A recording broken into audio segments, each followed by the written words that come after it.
Roland and Corinne are a couple intent on claiming the entire inheritance from Corinne's father, willing to resort to murder, while also having their own affairs with other partners, planning to kill the other so they can take the money for themselves. The journey to Corinne's father in Ville-sur-Mention becomes a dizzying odyssey that pushes the couple to their limits of indifference towards human cruelty, callous in their own persistence to push onward no matter the means, dedicated to a monetary entitlement that will bring the end of Roland and Corinne as they currently know themselves. This is Jean-Luc Godard's Weekend, an apocalyptic meta-satire, a confrontational exaggeration and dissection of the destructive nature of class-based privilege and entitlement which expels any sense of basic human empathy. Taking Godard's fragmentary filmmaking approach to its extremes, Weekend feels like both a protest of bourgeois selfishness and a rejection of cinematic convention, especially in scenes where Roland and Corinne harass, berate and even kill literary figures such as Emily Bronte, making direct references and declarations regarding the film they star in. That film is life, an implication that other artistic forms are to be eradicated as Emily Bronte burns to death. Very early on, it becomes apparent how confrontational Weekend is. It is a film overflowing with fury, betrayal, callousness, arguments and assaults. It feels like an apocalyptic vision of the results of human apathy. Sown throughout the film is a casual indifference to suffering, brutality and death, depicted in the ease in which Corinne and Roland will rob the corpses of crash sites, or Roland's own indifference to passively witnessing Corinne being sexually assaulted, reflective of the complacency observed during the world's unprecedented times of erupting hellfire, of wars, of genocides, of eradications. Weekend is likely Jean-Luc Godard's angriest film, and at times it feels like his most intentionally irritating, but it also remains a satiric one. A film full of gags illustrating the absurdity of our own complacency towards suffering, such as the infamous long tracking shot of a traffic jam, packed with visual humour, drivers resorting to ball games, card games, playing chess, trucks with zoo animals, cars caught on the wrong side of the traffic jam, and horns constantly blaring. Godard uses this moment to demonstrate our own indifference to suffering. If we become bored, numb, or develop a voyeuristic curiosity as to what's causing the jam, we're a part of the problem. Each new vehicle serves as a misdirection, an implication that it might just be the cause of the hectic queuing, only to discover otherwise. Eventually we're shown the cause, a terrible car crash which has killed an entire family.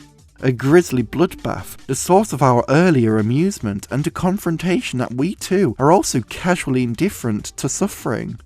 Class division is a central theme in Weekend. Corinne and Roland are the epitome of bourgeois entitlement, privilege and inhumanity, or possibly humanity at its most true, as the couple resort to murder just to secure the added benefit of an inheritance to fuel their own desire for material comforts.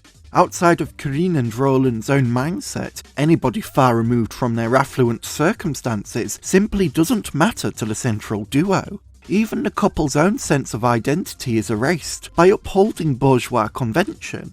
An armed man asks for Corinne's surname, unattached to husband or father, and she's unable to answer, the implication being that Corinne's sense of self is defined by her connection to men rather than connection to herself, a reinforced convention of a society that places significance on traditionalist bourgeois patriarchal notions of marriage and subservience. In this way, Corinne becomes an example of someone who upholds the bourgeois norm of class division, while also being the result of that separation. This could be a factor as to why Corinne, by the end of the film, is sat with revolutionaries in the woods, literally eating the rich, including her husband, a rejection of her past self. Or alternatively, a reinforcement of the extent she is willing to suspend any previously held principles for her own survival. Godard's film shifts from indifference to overwhelming pain into an act of rebellion, a sense that Weekend may just be an example of protest cinema. Guerrilla fighters disrupt acts of comfortable privilege for the wealthy, such as ending an argumentative picnic, burning their expensive cars, and kidnapping the rich, devouring them, ending their reign of wealth and privilege. If the bourgeois way of existing is of complacency and apathy, then the intention of the act of rebellion is to dismantle that by any means possible. Albeit, Godard may be presenting this perspective with a similar criticism, as the revolutionaries are portrayed as the extreme opposite of Corinne and Roland, while utilising similar methods, murder and intimidation, to dismantle other acts of murder and intimidation. During a scene where Corinne and Roland listen in during a guerrilla fighter's speech on political theory, it is suggested that peace isn't won peacefully, that marginalised groups will always be the ones fighting modern forms of Nazism in society, and that advanced savagery transforms into primitive barbarism. While there is truth in peace not being won peacefully, and marginalised groups are often the first to speak out and fight back against fascists, the remark about advanced savagery and primitive barbarism seems to allude to Roland and Corinne's own existence.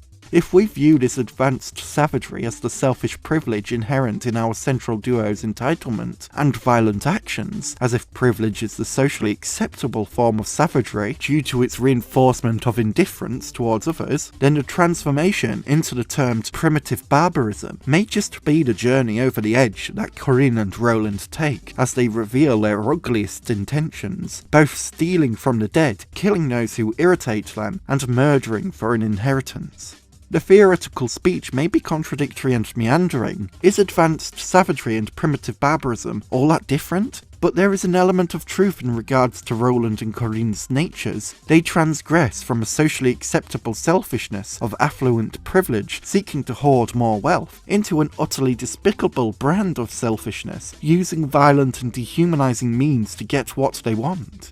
If this speech resonates with us in contemplating our central couple, then maybe it's because we recognise how this suffering at the hands of those who benefit from it extends to real-world class division, the inequalities of privilege, and the heartless decisions of fascist leaders who crave their own gains. In conclusion, Jean-Luc Godard's Weekend is a disorienting, frustrating, overlapping series of vignettes that often feels challenging at every opportunity it takes. Abrasive to its very core to the extent that it may even just simply annoy a lot of viewers. However, patience testing aside, Weekend also proves to be a razor-sharp satire intent on dismantling the notions of good taste surrounding bourgeois living, amplifying the inherent inequality, privilege, and the self-centered actions that are used to preserve and retain this division for those who benefit from it. Controversial, frustrating, amusing, and often 2 leaps ahead of the viewer at all times, Weekend is one of Godard's most difficult, but also one of his most essential works. A special thank you to my incredible tier Patreon supporter Gil, and my super tier Patreon supporters Constantine Bombelli, Jamie, and Anthony Orr.